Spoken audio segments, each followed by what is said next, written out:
بەرەبەیانێکی زوو لەگەڵ خۆر هەڵاتندا ئاسۆی ژیانێکی نوێ لە کفریەوە سەری هەڵدا. جەماوەر و پێشمەرگە ڕاپەڕین. لە ماوەی کەمتر لە یەک کاتژمێریشدا دام و دەستگایەکی دەسەڵاتی لە ناوچووی بەعس لە شارەکەدا نەمایەوە.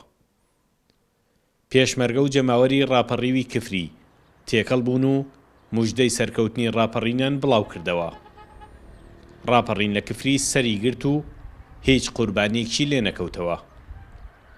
بە پێی گێڕانەوەی پێشمەرگە بەشداربووەکانی ڕاپەڕین، مەفرەزەکانی پێشمەرگە و ڕێخستنەکانی ناوشار لە سێلاوە پەلاماری بیناکانی بنکەی پۆلیس و منەزەمەی بەعس و گومرکی کۆنیاندا.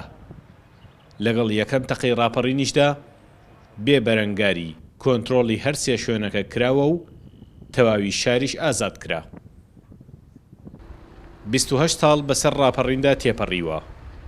ئەگەرچی هێشتا ئاسەواری کاولکاریەکانی بەعس لە ناوچەکەدا کاریگەری ماوە، بەڵام بە زمانی دانیشتوانی شارەکە کفری گەشەی کردووە و ئێستا لەگەڵ هەوای ئازادیدا ژیان و بەرگێکی نوێیش بەبەر ئەم شارەدا کراوە.